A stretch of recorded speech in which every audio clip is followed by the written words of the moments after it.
Oliver Brown was a welder for Santa Fe Railroad. He was a minister, he was a husband, and he was a father. In 1950, his daughter, Linda Henderson, was in grade school, and his wife was expecting their second daughter, Cheryl. That's the year Brown was approached about joining a lawsuit with the NAACP, one that could help change everything.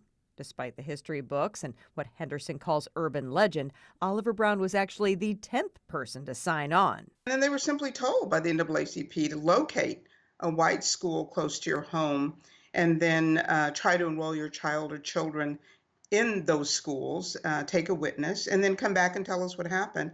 It's pretty that simple. All of the families who tried were turned away from the white schools, and so a case was filed in federal district court. And at that point, it was filed under the name of Oliver Brown et al., meaning and others, versus the Board of Education. And then at the Supreme Court level, they added another et al. On the end, and still more, because that brought in Delaware and Virginia and DC and South Carolina.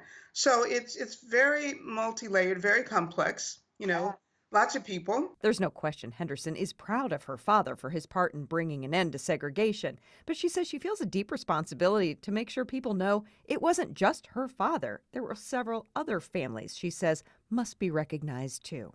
Their stories have to be told, and some of them sacrificed so much. They lost their homes, they lost their jobs, their churches were burned, they were run out of town, their lives were threatened. We didn't have that experience. So to sit here and not share that impactful story would be, I couldn't live with myself.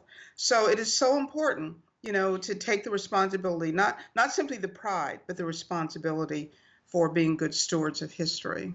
Henderson says they believe her father's name was chosen for a simple reason, because he was the only man on the list of plaintiffs. Brown was eventually assigned to a church in Springfield, Missouri, leaving Kansas behind, but leaving a permanent mark in its history. He died a couple of years after that. In 1961, he was only 42, so he was very young and didn't live very long after the Brown decision. So he certainly didn't live long enough to see its significance as we understand it today.